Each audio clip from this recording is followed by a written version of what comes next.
karena membutuhkan keahlian dan keterampilan khusus. Secara luasnya akan saya paparkan sebagai berikut. Pertama, membutuhkan keterampilan dan keahlian. Pekerjaan tidak membutuhkan kedua hal tersebut. Lain halnya dengan profesi yang sangat membutuhkannya. Contohnya, profesi dokter dan profesi guru yang memerlukan pendidikan dan pelatihan untuk dapat bekerja setelahnya. Bila tidak dilakukan, maka dia tidak dapat melakukan praktik kesehatan di rumah sakit dan mengajar di sekolah. Kedua, latar belakang pendidikan. Pekerjaan seperti pedagang dan kuli tidak memerlukan latar pendidikan tertentu untuk dapat melakukan pekerjaan itu. Sementara profesi membutuhkan tingkat pendidikan formal untuk dapat melakukan pekerjaan profesi ini. Misalnya, profesi akuntan yang membutuhkan sarjana akuntansi dan profesi guru matematika yang membutuhkan sarjana matematika. Ketiga, profesi memiliki kode etik. Ada kode etik tertentu yang perlu diikuti dan yang mengatur tindakan atau perilaku mereka. Kode etik ini bertujuan untuk melindungi masyarakat dari tindakan malpraktik yang tidak profesional, misalnya malpraktik dari oknum tenaga kesehatan yang meresahkan masyarakat. Keempat, profesi memiliki status sosial. Profesi meningkatkan status sosial dari seseorang.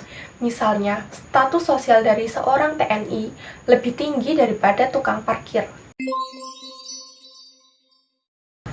Karena untuk menunjang menjadi guru yang profesional, seorang guru harus memiliki kualifikasi secara akademik, kompetensi yang baik, dan sertifikat yang dapat dipercaya. Nah, untuk menunjang keprofesionalan seorang guru, maka pemerintah mengadakan sebuah program yang dinamakan Pendidikan Profesi Guru atau PPG.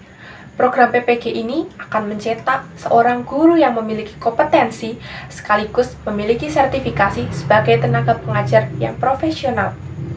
Program PPG membekali guru dengan 4 kompetensi profesional, yakni kompetensi pedagogik, kompetensi kepribadian, kompetensi sosial, dan kompetensi akademik. Kompetensi pedagogik sendiri meliputi kemampuan guru ketika melakukan pembelajaran atau mengembangkan kurikulum yang berlaku. Kompetensi kepribadian mengajarkan guru untuk memiliki sikap dan perilaku yang berwibawa untuk dapat menjadi panutan bagi muridnya. Kompetensi sosial meliputi kemampuan seorang guru ketika berkomunikasi dan berinteraksi dengan muridnya saat mengajar, bekerja sama dengan sesama rekan guru atau tenaga kependidikan, dan interaksi ketika bertemu dengan orang tua atau wali murid. Kompetensi akademik mencakup kemampuan seorang guru dalam memahami materi yang akan diajarkan, mengembangkannya, lalu menerapkannya pada saat pembelajaran berlangsung. Program PPG ini dapat mencetak guru yang terampil dan berkompetensi agar dapat meningkatkan kualitas pembelajaran dan terjun di lapangan nanti, sehingga mutu pendidikan akan terjamin. Di samping itu, sertifikasi seorang guru juga penting karena dapat meningkatkan mutu hidupnya, dinilai dari sisi gaji yang bertambah melalui tunjangan, sehingga haknya terjamin dan dapat termotivasi untuk berkembang lebih baik lagi. Karena jenjang karir dapat menentukan posisi, tanggung jawab, dan tugasnya dalam lembaga pendidikan. Ada beberapa latar belakang kenapa jenjang karir itu penting. Berikut akan saya jelaskan secara singkat. Pertama, jenjang karir perlu ada untuk menghargai kinerja guru. Dalam setiap pekerjaan, pasti orang memerlukan apresiasi atas dedikasi yang telah dilakukan. Jenjang karir ini akan menunjukkan guru yang berprestasi dan berdedikasi berbeda dengan guru yang hanya bersikap pasif saja. Hal ini dapat memicu guru untuk terus berkembang dan meningkatkan kompetensinya. Kedua, jenjang karir menentukan mutu pendidikan. Guru yang kinerjanya bagus dan cenderung berprestasi, maka ketika mengajar siswa akan lebih baik daripada guru pasif yang hanya mengikuti arus saja. Sebab guru yang berprestasi ini akan tahu apa yang harus dia berikan untuk membuat muridnya semakin maju dan berkembang. Ketiga, Jenjang karir dapat memberikan kesempatan adil bagi setiap guru. Selama guru itu berprestasi dan memiliki dedikasi yang bagus, maka kinerjanya patut diapresiasi dan diakui tanpa membedakan agama, ras, suku, gender. Jadi, jenjang karir ini juga akan menghindarkan dari hal seperti nepotisme. Keempat, jenjang karir dapat meningkatkan mutu dan kualitas serta kesejahteraan seorang guru. Semakin tinggi jenjang karir seseorang, maka otomatis bonus atau hal-hal seperti tunjangan dan fasilitas tentu akan menyertai di samping gaji pokoknya.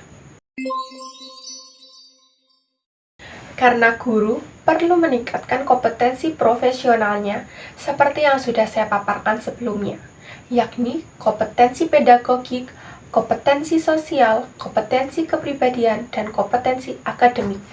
Di samping itu, aktivitas pengembangan juga dapat membantu guru untuk mengikuti perkembangan zaman dan membawa pendidikan ke arah yang lebih baik lagi.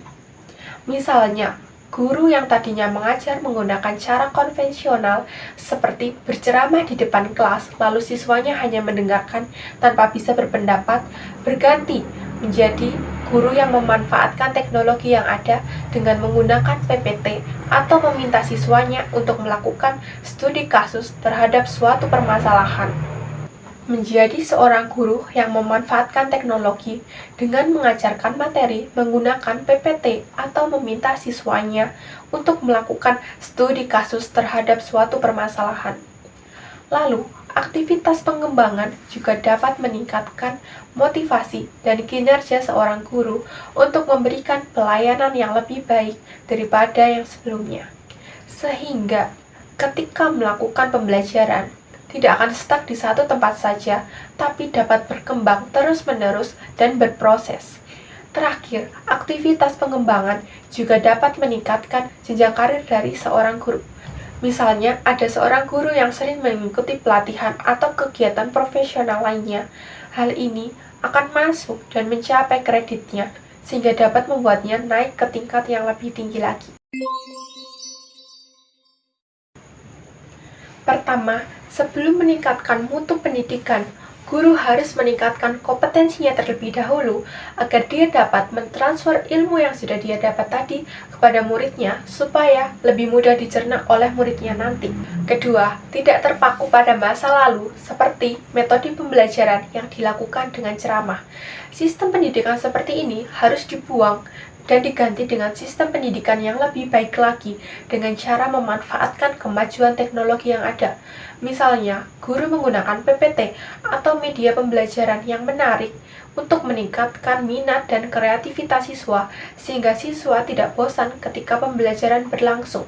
Ketiga, sebelum menerapkan metode pembelajaran yang baru, kenali dulu muridnya itu tipe-tipe pelajar yang seperti apa. Apakah visual, auditory, atau kinestetik.